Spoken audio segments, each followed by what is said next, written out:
Now I would call upon Mr. Abdul Rahim Suriya, former President ICAP and current Chairman Evaluation Committee, for his presentation. Please welcome Mr. Abdul Rahim Suriya. Bismillahirrahmanirrahim. You are all serious since morning and is hearing very tough speeches by the two presidents.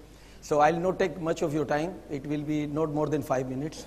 I usually start my presentation to prayers to my parents. Rabbi Rahmuma Kamma Rabbi Yani Sagira. Ya Allah हमारे वालिदैन पर रहम फरमा जिस तरह उन्होंने हम पर रहम किया बचपन में. First of all, I want to welcome all the guests, company representatives, council members, and past presidents of both institutes, and all guests of honors. One Hafiz Shahid Kardar Sahib is not coming due to certain flight problems. I congratulate and thank all the participating companies, whether they are winners or not, but we appreciate that they at least take part in this competition. The main topic is transparency, and transparency can be achieved through communication. Trust, confidence, transparency and accountability towards the stakeholder can only be established with the support of good governance and good corporate reporting. And communication through annual reports, which we are emphasizing since morning, enables the companies to achieve these important objectives. Best Corporate Report Award was initiated 18 years ago when our two past presidents of the two institutes, Ashraf Bawani and Mr. Zafar Subhani, took the idea from SAFA and they started it here, and mashallah since then it's running well. And I'm also thankful to the previous committee chairman, Mr. Yaqub Sattar, who handed over me this committee after 4 years with the same members, but with certainly value addition. Because of that, our master of ceremony had to do a lot of work because he had set a big benchmark when he introduced Ms. Sidra. And I hope Fahim, Mr. Munshi and Zaid will be not matching that standard, but at least they will try, inshallah. The objective of this award ceremony is to encourage the participant and to recognize their efforts, so that because of competition, people take interest and improve their reports. I know one instance where a company which took first position in the last competition, this time they could not qualify in the first 5. So that CFO was worried. I told him that there are other people who are working harder than you. So it's not necessary that you will always come among first 5. And the other objective is to promote corporate accountability and transparency through publication of timely. The audit profession is normally worried because there was a deadline of 30 days. So they had to complete all the assignments of initialing the accounts within 30 days. Now that time has been relaxed because of the pressure from audit profession on our committee, and that has been extended to 40 days now. So it's a good news for the CFOs and for the audit profession also. Right, Sustainability Report Award was initiated in 2011 for promoting responsible reporting by entities covering economical, environmental and social performance of the business. And when we initiated this award, we invited a specialist from India, Mr. A.N. Raman, who was representing at that time from the Institute of Cost and Management Accountant of India at IFAC level. So he had a lot of expertise, so we took that benefit. And as Fahim mentioned, when in Pakistan corporate governance was introduced in 2002, before that in December 98, ICAP had organized a conference on the theme of good governance, and in that we invited a speaker from South Africa, Mr. Marvin King, and he's a very well-known personality internationally, and still with his name the codes are issued with King Code 1, 2, 3 like this. Quality of disclosures, this is my claim that our reports in certain areas are better than the international reports. I can tell you details, but not now. What are the extra disclosures which are very useful for your decision making, which you may not find in the international reports? So there are certain extra disclosures. This year again we are revising the criteria, we have revised the criteria, and we issued on 26th of July this criteria on our website, and we have informed to various stakeholders. So you will find that copy on the website.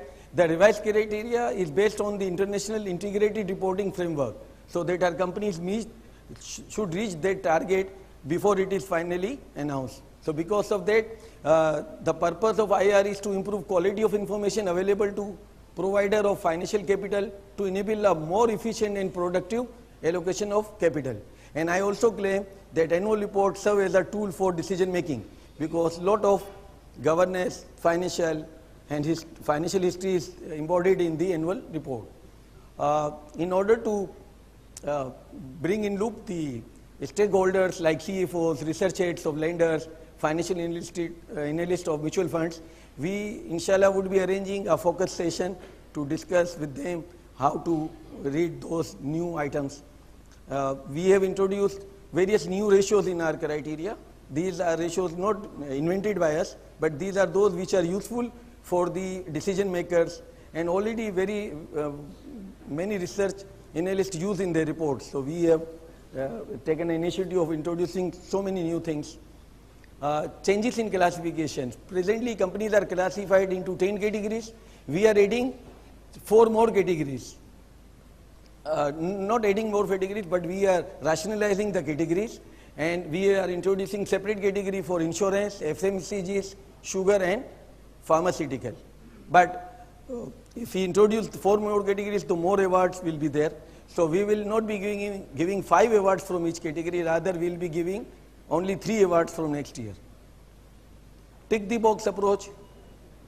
You know what does it mean, because you may not be involved in it, but let me tell you, it has been observed that some companies follow the tick the box approach for disclosure, and they do not follow the criteria with the objective of transparency. I am not going into detail of this topic. From audit perspective, other information is now subject to audit. As you all know that from 30th June, auditors have to give the opinion on other information which emanates from the financial statement. So this is part of the audit report which has been applicable from 30th June.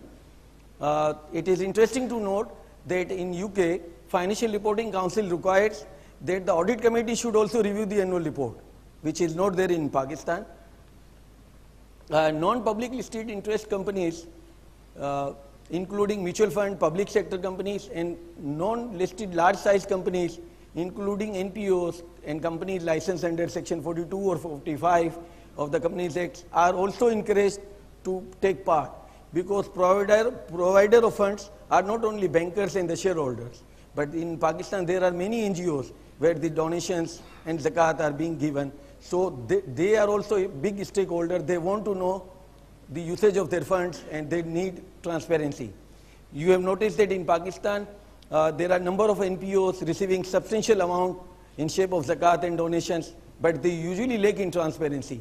One of the reasons being that their annual reports are neither published nor placed on the website, and that was the fact mentioned in World Bank report for public sector companies, that many public sector companies do not place their annual report on their websites. Dr. Tariq Hassan, as you all know, is presently the chairman of Audit Oversight Board, and he is also heading as the chairman Evolution Board at PCP, Pakistan Center for Philanthropy, and he is the chairman, so he is involved in certifying those NPOs. So I hope he will be giving and sharing his experience while he will be talking to us. There are 2 recommendations. One is to the SECP to direct, maybe initially on a voluntary basis, to all public interest companies and non-profit organizations to follow the new criteria suggested by our joint committee. And we also request Pakistan Stock Exchange to consider the best corporate report award criteria for giving some weightage in their criteria for selecting best company.